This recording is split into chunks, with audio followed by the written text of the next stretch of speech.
नमस्कार, आदाब। भोजन संवाद में आपका स्वागत है। आज हम चर्चा करेंगे ट्रंप की दादागिरी के बारे में। आप सबको मालूम है कि किस तरीके से जेलेंस्की को अपमानित किया गया, बेइज्जत करके निकाला गया, और अब जो है जो दिए जाती थी, उन्हें मदद दी जाती थी, उस मदद को भी बंद करने का ऐलान ट्रंप ने कर दिया है।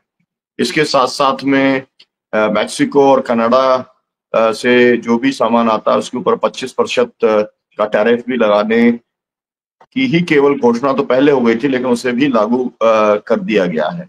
आपको मालूम है कि बड़े पैमाने पर जो शासकीय कर्मचारी हैं उनको निकालने का काम किया जा रहा है। तमाम सारे देशों के जो संप्रभु राष्ट्र हैं उनके ऊपर भी दावेदारी ट्रंप ने कर दी है।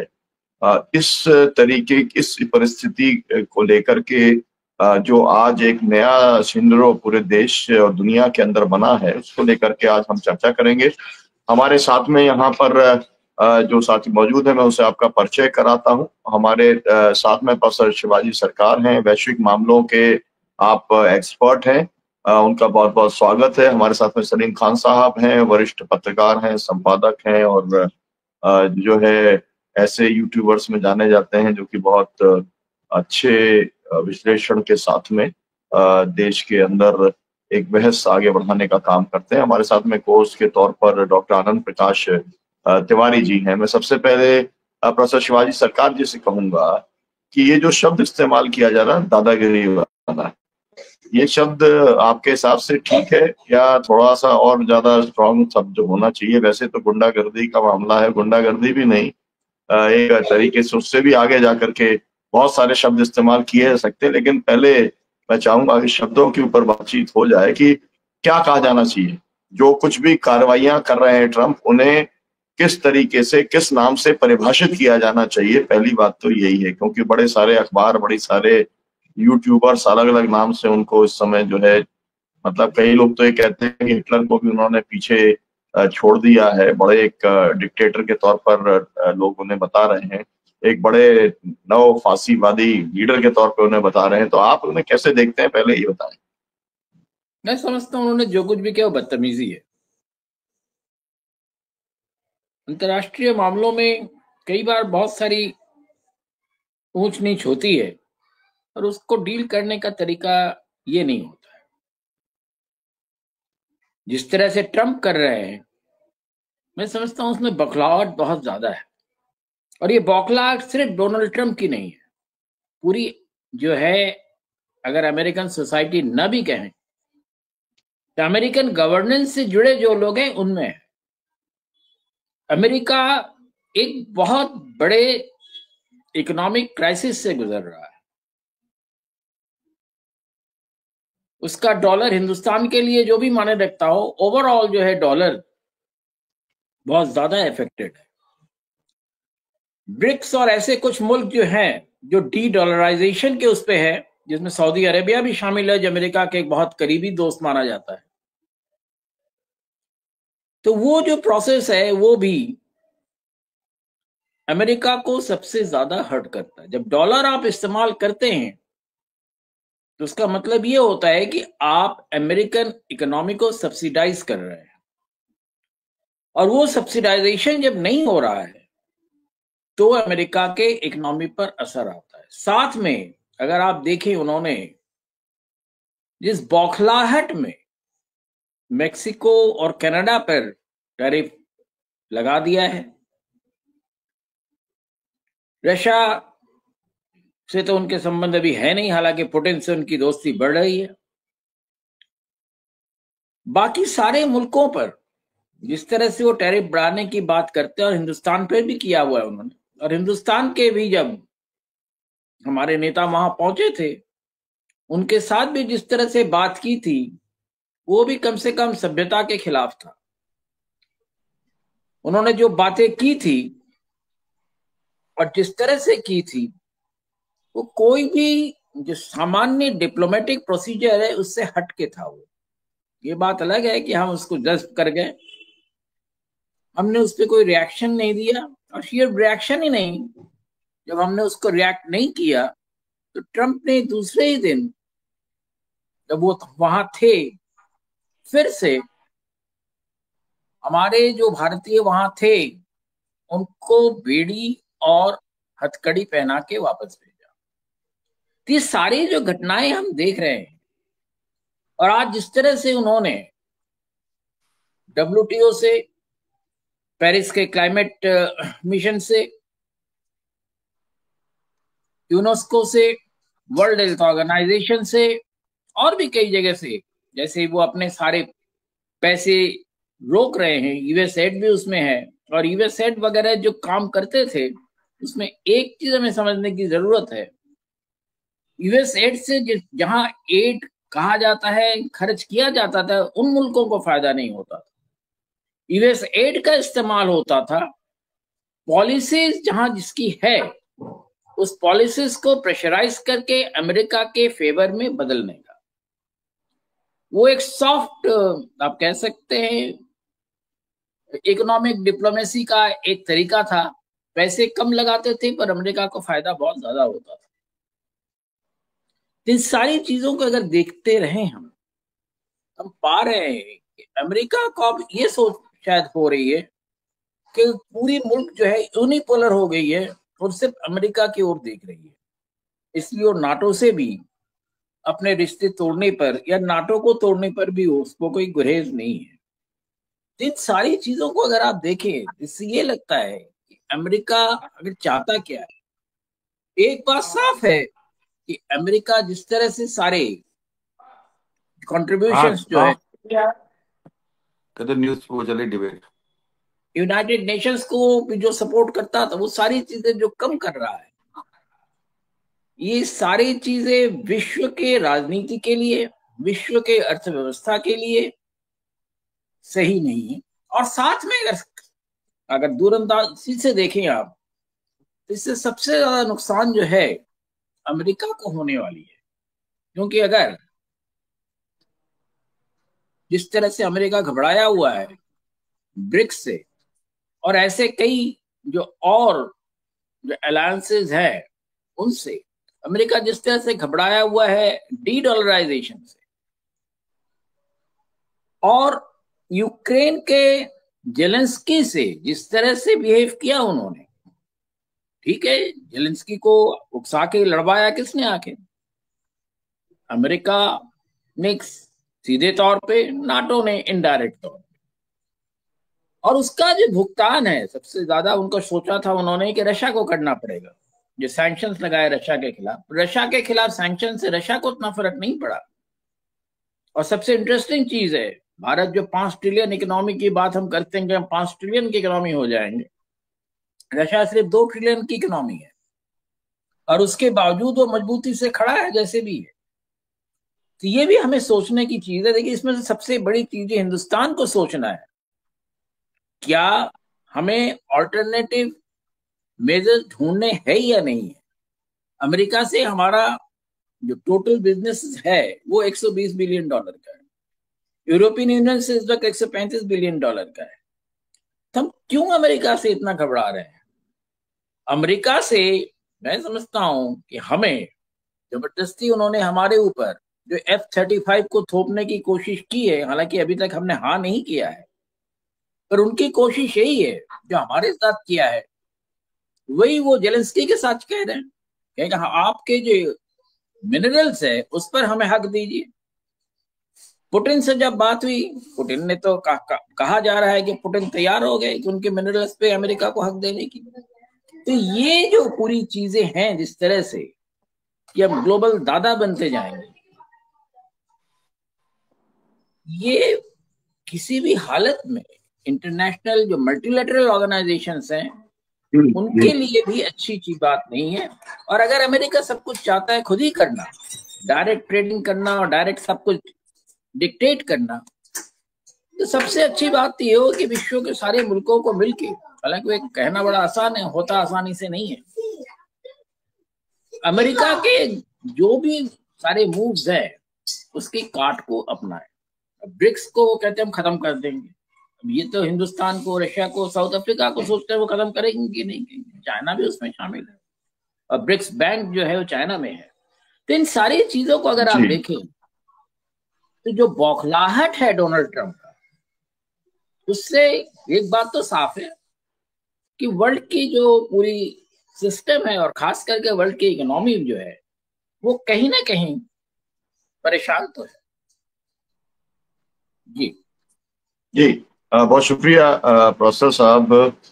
मैं सलीम खान साहब के पास आता हूँ। आपसे जानना मैं चाहूंगा कि बहुत सारे जो भी मुद्दे हैं उन सबको बिल्कुल जो है वो अंडरलाइन करने का काम प्रोफेसर साहब ने कर दिया है, लेकिन क्या कहा जाना चाहिए, ट्रम्प को किस तरीके से परिभाषित करना चाहिए, ये उन्होंने नहीं बोला है। तो एक तो ये है कि आप कैसे देखते हैं जो मतलब इस तरीके का जो कुछ व्यक्ति काम कर रहा है उसे क्या कहा जाना चाहिए। और दूसरी बात ये है कि क्या हमारी जो लीडरशिप है देश में, क्या वो ये मादा रखती है कि वो अमेरिका की आप दादागिरी कहिए या गुंडागर्दी कहिए या तानाशाही कहिए या जो भी कुछ कहिए, उससे मुकाबला करने में वो सक्षम है क्या? क्योंकि उसके अपने वेस्टेड इंटरेस्ट हैं, उसके अपने बिजनेस इंटरेस्ट हैं जो कि सीधे सीधे अडानी अंबानी को सर्व करने के हैं। तो आप इस पर के क्या कहेंगे आप, सलीम खान जी? मतलब मैंने उनको बदतमीज कहा। जी जी जी जी, या ठीक है ठीक है ठीक है। सुनीलम साहब, असल में शब्दों में पढ़ने के बजाय जो आपने आखिरी हिस्सा कहा है उससे मैं अपनी बात शुरू करना चाहता हूं कि प्रधानमंत्री मोदी ने जिस तरह का रवैया अख्तियार किया, ट्रंप के आने से पहले उनको एक गिल्टी कॉम्प्लेक्स हो गया था कि मैंने गलती की जो इनसे मुलाकात नहीं की और इनसे जो है वो अच्छे ताल्लुकात नहीं रखे और इनको इग्नोर किया, नजरअंदाज किया। तो ये जो चीज थी प्रधानमंत्री मोदी के अंदर, उसने उनको पहले ही दबा दिया था। और फिर ट्रंप ने जो है वो अडानी का मामले को उठा दिया। उसके पहले जो है वो इनके खिलाफ भी नोटिस वगैरह था, डोभाल के खिलाफ और खुद गृह मंत्री के खिलाफ पुन्नू के मामले में। तो वो दबाव वो बढ़ाते चले गए प्रधानमंत्री मोदी पर, और साइकोलॉजिकल भी थोड़ा उनको न्योता नहीं दिया जबकि चीन के शिपिंग को दे दिया था। तो उनका जो वो दांव था ट्रंप का, वो चल गया एक्चुअली। और उन्होंने फिर वो जिस तरह से अप्रवासी भारतीयों को भेजा, तो वो ये देख रहे थे कि भाई कहाँ जाकर के ये लोग जवाब देते हैं, कहाँ जाके रुकते हैं। और रेसिप्रोकल टैरिफ की बात कही, लेकिन ट्रंप को हैरत हुई होगी, यानी हम लोगों को तो हुई हो, कि ये कहीं नहीं रुके। मतलब ये बिल्कुल सरेंडर होते चले गए। तो उससे ये बात तो समझ में आती है कि कम से कम इनके अंदर ये दिल गुर्दा नहीं है, मतलब ये रीढ़ की हड्डी नहीं है कि ट्रंप के सामने देख सके। अभी भी देखिए यूक्रेन के साथ जो किया उन्होंने, तो सारे देशों ने जिनसे पूछा गया तो उन्होंने ये कहा कि भाई ये गलत किया गया। लेकिन हमारे विदेश मंत्री क्या बोल रहे हैं कि देखिए मुझको बुलाया गया, मेरे साथ अच्छा सुलूक किया गया। अरे भाई, आपसे ये क्या किया गया ये तो पूछा ही नहीं जा रहा है। हमारे तो अच्छे संबंध है। तो मतलब ये कि हमारा जो विदेश मंत्रालय है और बहरहाल हमारे प्रधानमंत्री हैं, वो सीधे खड़े होके वो जो कहते थे एक जमाने में कि लाल आंखें दिखा के या आंखों में आंखें डाल के बात करने वाली बात जो है वो एक जुमला थी। कम से कम अमेरिका के सामने तो वो नहीं हो सकती। अब मैं असल में ये जो कुछ हो रहा है सुनीलम साहब, इसको जरा दूसरे अंदाज में देखता हूं। मैं ये समझता हूं कि आज जो कुछ यूक्रेन के साथ हो रहा है वो अभी नजदीक के इतिहास में इराक के साथ हो चुका है। और हो सकता है कि अभी जो फ्यूचर में, भविष्य में, ये इसराइल के साथ भी हो जाए। देखिए पहले ये सारी बातें होती रही होंगी। मैं ये नहीं कहता कि जो लोग बड़े बड़े लीडर होते हैं उनके अंदर कभी भी जो है वो इख्तिलाफ नहीं होता है, कभी भी उनके अंदर ये नहीं होता कि वो सारी बातों पे इत्तेफाक कर लें, और उनके अंदर कभी ना कभी गर्मा गर्मी भी हो जाती होगी। इंसान है, किसी न किसी बात पर इंसान को गुस्सा आ जाता है। लेकिन ये सारी चीजें जो है वो बंद कमरे में होती थी। अब ट्रम्प साहब जो है ये सब खुलेआम करने लगे हैं, इसीलिए प्रोफेसर सरकार साहब उनको बदतमीज कह रहे हैं। मतलब हम लोग बोलते हैं ना कि घर की बात बाहर ना जाए, ऐसे ही डिप्लोमेसी में भी होता है कि आपके आपस की बातें आप अंदर रखें, और जब प्रेस में जाएं, लोगों के सामने जाएं, तो जरा जो है वो संभाल के एक दूसरे से बात करें। लेकिन ट्रंप को ये तमीज नहीं है, बल्कि ट्रंप को ऐसा लगता है कि अगर मैं किसी को जलील करूंगा, अगर मैं किसी को इंसल्ट करूंगा, तो जो मेरे भक्त हैं, जैसे हमारे मोदी जी के भक्त हैं, उस तरह से उनके भी भक्त हैं, तो वो खुश होंगे। उनको लगेगा कि क्या साहब, क्या हमारा लीडर है, किस तरह से लोगों को डांटता डपटता है, फटकारता है, और किस तरह से लोग इससे डरते हैं। इसीलिए आप ये देखिए कि उस बदतमीजी के बाद ट्रंप ने ये जुमला कहा कि it's is a good show, ये अच्छा टीवी शो था, टेलीविजन का एक शो था। वो ये कह सकते थे कि भाई अभी टेलीविजन का कैमरा बंद कर दो, अभी आप लोग जाइए, हमको कुछ और बातें करनी है। लेकिन उन्होंने बाकायदा, आप समझ लीजिए कि वो 45 मिनट के एपिसोड में बाकायदा आखिरी 12 मिनट उसके लिए डेडिकेट किए। इसका मतलब जो समझ में आता है वो ये है कि वो उससे डोमेस्टिक पॉलिटिक्स में एक फायदा उठाना चाहते थे, और उनको ऐसा लगता है कि उनके जो समर्थक हैं वो खुद इसी तरह के हैं, गुंडा टाइप के, और वो दूसरों के साथ जो है वो मिसबिहेव करते हैं। और जब उनका लीडर यही करता है दूसरे लीडरों के साथ, तो उनको अफसोस नहीं होता, उनको शर्म नहीं आती, बल्कि उनको खुशी होती है। तो ये जो है वो मामला हुआ। ट्रंप की एक बात ये है कि वो डिप्लोमेट, जिसको हम लोग बोलते हैं, डिप्लोमेसी का एक मतलब ये भी होता है कि आदमी अंदर कुछ और बाहर ऊपर कुछ गोलमोल अच्छी अच्छी बातें करे।